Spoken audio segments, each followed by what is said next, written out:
The ideal time to bring livestock onto your farm, to me, is when you got green grass, and that would be a couple weeks into spring. Don't bring them in when the grass is just starting to get green, because it's going to be too short.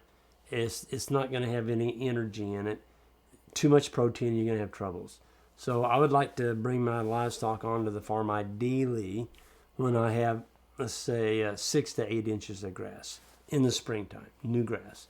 So I'm going to bring those animals in. And what class of animal am I going to bring in? Well, it depends. If you've got very small acreage, if you've got 5 to 10 acres, I'd be looking real hard at bringing sheep or goats in.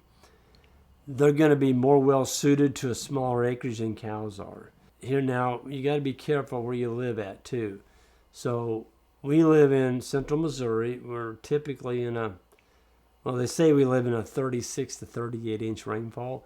We haven't seen that kind of rain for 4 years. So it depends, what is average? Well, I can tell you this much. Missouri, our average is around 2 to 3 acres per cow for a year. In Arizona, it's about 60 acres, 40 to 60 acres per cow. So if you're sitting in Arizona watching this and you watch, well, Greg said we could run one cow per 3 acres. No, I didn't say that. I said in Missouri, where you've got rainfall. For a small acreage, for every cow that you can run on your farm. So let's just say we had 10 acres and we can run a cow per 3 acres. Okay. To be conservative, we'll bring in 3 cows. Okay. Now, when those cows calve, you got to remember that they're going to have babies. How are you going to get them bred? You can AI, they call that, artificial insemination. You can buy semen, and there's techs around that come in and artificially inseminate them. So you wouldn't have to own the bull. But when they calve, now instead of having 3 cows, pretty soon you're going to have 6. And when cows calve, their forage consumption doubles. And it stays doubled for like the first 3 to 4 weeks. I mean, they really start eating a lot of grass. And that's why it's nice to set your calving season.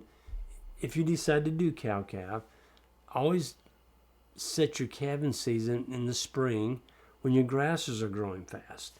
So when the grasses are growing fast, the cows calve, they eat a lot more, and they can keep your grass from getting too tall. Because see, folks, once your grass gets up to your stomach, let's say 3 to 4 feet high, it loses its palatability. In other words, it's harder for the cow to digest it.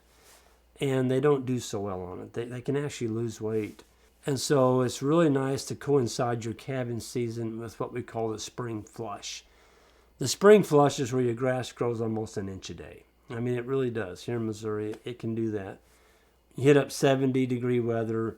You're getting rain every couple of days. The grass just goes. Now, we're talking about cool season grasses here.